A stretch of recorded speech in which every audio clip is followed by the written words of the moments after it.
नमस्कार मित्रांनो, अभ्यासवाणी या चॅनलवर तुमचं स्वागत आहे.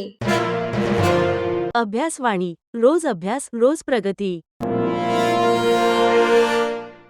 आपण जन्माने नागरिक होतो, वंशाने नागरिक होतो, नोंदणी करून नागरिक होतो. पण प्रश्न असा आहे, ज्यांचा जन्म भारतात नाही, ज्यांचा वंश भारतीय नाही, ते भारतीय नागरिक कसे बनतात? सिक्कीम भारतात कधी आणि कसं सामील झाला? गोवा स्वतंत्र झाल्यावर तिथले लोक नागरिक कसे झाले?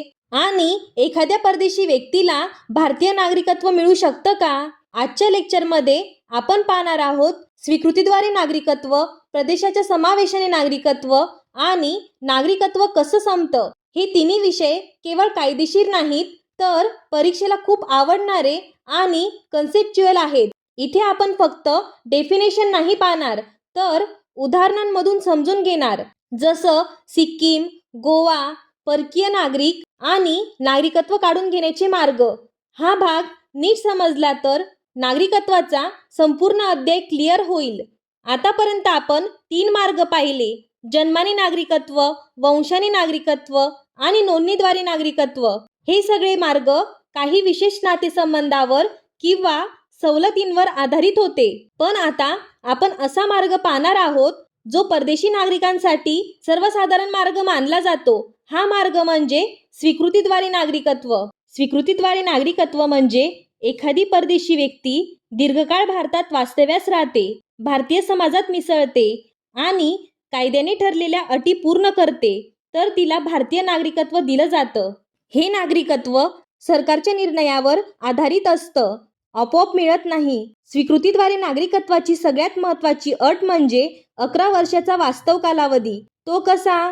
अर्ज करण्यापूर्वी सलग 12 महिने भारतात वास्तव्य आणि त्याआधीचे 14 वर्षांपैकी किमान 11 वर्ष भारतात राहिलेली असावीत. फक्त भारतात राहणं पुरेसं नसतं. त्या व्यक्तीकडे चांगलं चारित्र्य, भारतीय संविधानावर निष्ठा, उपजीविकेचे साधन, भारतीय भाषा किंवा संस्कृतीची प्राथमिक माहिती असणं अपेक्षित असतं. इथे एक गोष्ट लक्षात ठेवा, जर एखादी व्यक्ती इल्लीगल मायग्रंट असेल तर तिला स्वीकृतीद्वारे नागरिकत्व कधीच मिळू शकत नाही. उदाहरणार्थ, एका जर्मन नागरिकाने 15 वर्षांपासून भारतात वास्तव्य केलं आहे, नोकरी करतो, भारतीय कायद्याचं पालन करतो. जर त्याने 11 वर्षाचा नियम पूर्ण केला असेल आणि इतर अटी पूर्ण केल्या असतील तर तो स्वीकृतीद्वारे नागरिकत्व होऊ शकतो. आपण पाहिले, नोंदणीद्वारे नागरिकत्व हे विशिष्ट नातेसंबंधासाठी होते, तर स्वीकृतीद्वारे नागरिकत्व सर्वसाधारण परदेशी नागरिकांसाठी होतं. म्हणजे आतापर्यंत आपण 4 मार्ग पाहिले: जन्म, वंश, नोंदणी आणि स्वीकृती. हे सगळे मार्ग व्यक्तीवर आधारित होते. पण अजून एक वेगळा आणि ऐतिहासिक मार्ग आहे. जेव्हा एखादा पूर्ण प्रदेशच भारतात सामील होतो, तेव्हा तिथल्या लोकांचं नागरिकत्व काय होतं? याच उत्तरासाठी आपण पाहणार आहोत प्रदेशाच्या समावेशाने नागरिकत्व. जेव्हा एखादा नवीन प्रदेश भारताच्या सार्वभौम हद्दीत सामील होतो, तेव्हा त्या प्रदेशात राहणाऱ्या लोकांना आपोआप भारतीय नागरिकत्व दिलं जातं. यासाठी प्रत्येक व्यक्तीने वेगळा अर्ज करायची गरज नसते. हा प्रकार आर्टिकल 2 आणि आर्टिकल 3 शी संबंधित आहे. संसदेला अधिकार आहे की नवीन प्रदेश भारतात सामील करावा आणि त्या लोकांच्या नागरिकत्वाबाबत नियम ठरवावेत. उदाहरणार्थ, गोवा पूर्वी पोर्तुगीजांच्या ताब्यात होता. 1961 मध्ये गोवा, दमण आणि दीव भारतामध्ये विलीन करण्यात आले. यानंतर गोव्यात राहणाऱ्या लोकांना भारतीय नागरिकत्व मिळालं. सिक्कीम हे उदाहरण परीक्षेला खूप आवडतं. सिक्कीम आधी एक स्वतंत्र राजसत्ता होती. 1975 मध्ये सिक्कीम भारतात विलीन झालं आणि भारताचं 22वे राज्य बनलं. यासाठी 35वी आणि 36वी घटना दुरुस्ती करण्यात आली.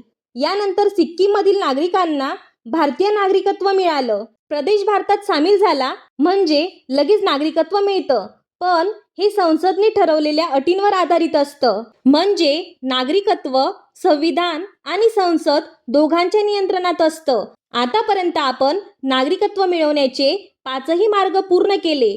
पण आता एक प्रश्न महत्त्वाचा उरतो: नागरिकत्व मिळालं म्हणजे ते आयुष्यभर कायम राहतं का? तर याचं उत्तर आहे नाही. कारण भारतीय संविधान आणि नागरिकत्व कायद्यात नागरिकत्व संपण्याच्या किंवा लोप पावण्याच्या तरतुदीही दिल्या आहेत.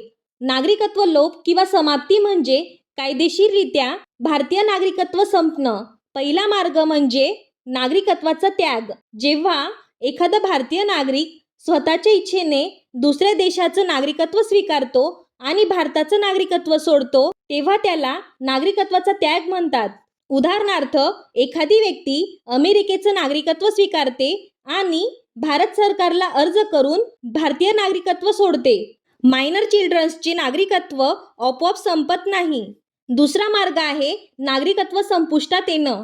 जेव्हा एखादा भारतीय नागरिक स्वेच्छेने परकीय नागरिकत्व स्वीकारतो, तेव्हा त्याचं भारतीय नागरिकत्व आपोआप संपुष्टात येतं. हे आर्टिकल 9शी जोडलेलं आहे. परकीय नागरिकत्व स्वीकारलं की भारतीय नागरिकत्व संपतं. उदाहरणार्थ, कोणीही फॉर्मल अर्ज न करता दुसऱ्या देशाचा नागरिक झाला तरी भारतीय नागरिकत्व आपोआप संपतं. आता आपण पाहणार आहोत तिसरा आणि सर्वात गंभीर मार्ग म्हणजे नागरिकत्व काढून टाकणं. जेव्हा सरकार एखाद्या व्यक्तीकडून कायदेशीर कारणामुळे नागरिकत्व काढून घेते, त्याला नागरिकत्व काढून टाकणं म्हणतात. नागरिकत्व काढून टाकण्याची कारणं कोणकोणती आहेत तर बघा. पहिलं कारण आहे फसवणूक करून नागरिकत्व मिळवणं, देशद्रोही कृत्य, संविधानाविरुद्ध गैरवर्तन, नैतिक अधःपतनाचे गुन्हे. खोट्या कागदपत्रांवर नागरिकत्व मिळवलं तर सरकार ती रद्द करू शकते. म्हणजे नागरिकत्व मिळवणं जितकं महत्त्वाचं तितकंच ते टिकवणंही महत्त्वाचं आहे. पुढच्या भागात आपण पाहू एकेरी नागरिकत्व, NRI, PIO, OCI आणि भारतीय नागरिकत्वासाठी जागतिक संकल्पना. व्हिडिओ उपयुक्त वाटला असेल तर चॅनलला लाईक, शेअर आणि सबस्क्राईब करा. अभ्यासवाणी म्हणजे कन्सेप्ट बेस्ड लर्निंग. थँक्यू. अभ्यासवाणी रोज अभ्यास रोज प्रगती.